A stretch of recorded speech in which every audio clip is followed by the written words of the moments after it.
హైదరాబాద్ జలమండలి GM Anant Kumar నివాసంలో ACB అధికారులు సోదాలు కొనసాగుతున్నాయి. ఆదాయానికి మించి ఆస్తులు కలిగి ఉన్నారన్న ఆరోపణలతో ఏసీబీ అధికారులు తనిఖీలు చేపట్టారు.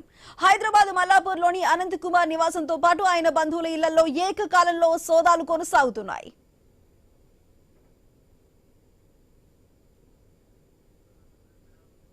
మొత్తం 8 ప్రాంతాల్లో తనిఖీలు చేస్తున్నారు. ఇప్పటి వరకు 100 కోట్ల ఆస్తులు ఏసీబీ గుర్తించింది. నిజామాబాద్ లో 3 ఎకరాల భూమి ఉన్నట్లు సమాచారం. 1.10 కోట్ల నగదు, కిలో బంగారు ఆభరణాలు స్వాధీనం చేసుకున్నారు.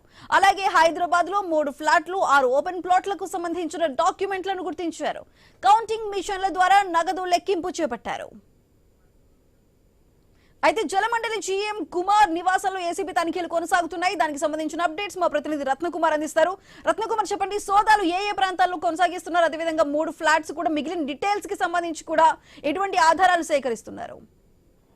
సుధా, ఇవాళ తెల్లవారుజామున నుంచి మొత్తం 8 బృందాలు జలమండలి జీఎం కుమారు నివాసంతో పాటు ఆయన బంధుమిత్రుల నివాసాల్లోనూ ఈ సోదాలు జరుగుతున్నాయి. మల్లాపూర్ ఆయన నివాసంతో పాటు ఇతర ప్రాంతాల్లో కూడా 8 బృందాలు యొక్క సోదాల్లో పాల్గొన్నాయి. ఇప్పటి వరకు పెద్ద ఎత్తున నగదును అలాగే బంగారాన్ని కూడా ఐడెంటిఫై చేశారు. దాదాపు 100 కోట్ల రూపాయల వరకు అక్రమ ఆస్తులు కుమార్ కూడబెట్టాడు అనేది మనకు ప్రాథమిక సమాచారం ద్వారా తెలుస్తోంది. మొత్తం 100 కోట్ల రూపాయలు బినామీల పేరిట కూడా పెద్ద ఎత్తున అమౌంట్ ను ఆయన అక్రమ మార్గంలో సంపాదించాడు అనేది గుర్తించడం జరిగింది. దాదాపు హైదరాబాద్ లో మాత్రమే కాకుండా నిజామాబాద్ లో సైతం 3 ఎకరాల భూమి ఉన్నట్లు గుర్తించారు. కేవలం నగదునే కౌంటింగ్ మిషన్స్ ద్వారా ఇప్పటి వరకు లెక్కించిన దాన్ని బట్టి 1.10 కోట్లు వరకు, అంటే ₹1 పైనే అక్రమంగా సంపాదించినటువంటి నగదును ఇంట్లో గుర్తించడం జరిగింది. కేజీకి పైగానే బంగారాన్ని గుర్తించారు.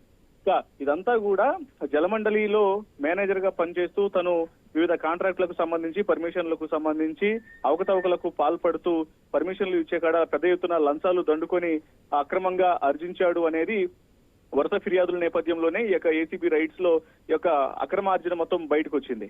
ఇక ఆయన బంధుమిత్రులు మొత్తం 8 ప్రాంతాల్లో జరుగుతున్నటువంటి సోదాలకు సంబంధించి కూడా బినామీల పేరిట పెద్ద ఎత్తున ఆస్తులు కూడబెట్టి ఇతర ప్రాంతాల్లో ఇటు రియల్ ఎస్టేట్ లో కూడా పెట్టుబడులు పెట్టడం జరిగింది. కొన్ని వెంచర్లలో 3 ఫ్లాట్లను ఓపెన్ ఫ్లాట్లను గుర్తించారు. అలాగే ఓపెన్ ఫ్లాట్స్ తో పాటు కొన్ని అపార్ట్మెంట్స్లలో కొన్ని ఫ్లాట్లను కూడా 3 ఫ్లాట్లను ఐడెంటిఫై చేసినటువంటి పరిస్థితి కనిపించింది.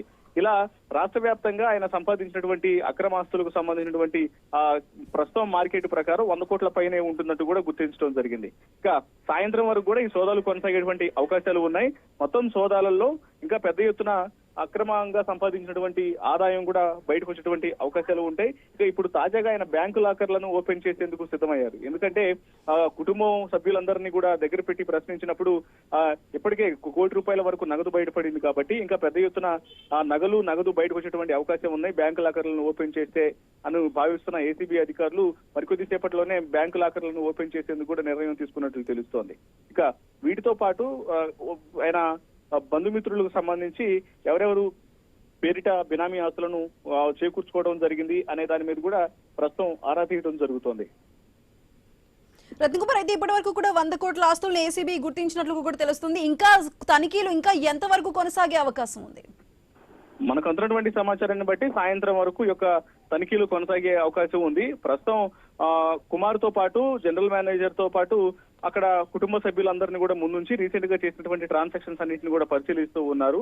ఎవరెవరి పేరు పేరిట బినామీ ఆస్తులను ట్రాన్స్ఫర్ చేశారు, ఎంత పెద్ద మొత్తంలో కూడబెట్టడం జరిగింది, ఎంతకాలం నుంచి అవినీతికి పాల్పడుతూ ఉన్నాడు, ఇప్పటి వరకు ఎంతమంది దగ్గర ఎన్ని కోట్ల రూపాయల లంచాలను తీసుకున్నాడు అనేది పూర్తిగా ఆరా తీస్తూ ఉన్నారు. ఇక ఆయన బ్యాంక్ అకౌంట్స్ ను పరిశీలిస్తూ ఉన్నారు. బ్యాంక్ అకౌంట్స్ ను పరిశీలిస్తే అక్రమ లావాదేవీలన్నీ ఒక్కొక్కటిగా పుట్టగొడుగుల్లా బయటకు వస్తున్న నేపథ్యంలోనే వీటన్నిటినీ అంచనా వేస్తూ 100 కోట్ల రూపాయల వరకు అక్రమార్జన ఉందనేది ప్రస్తుతం ఏసీబీ అంచనా వేస్తోంది. Sudha. Right Ratnakumar, thank you.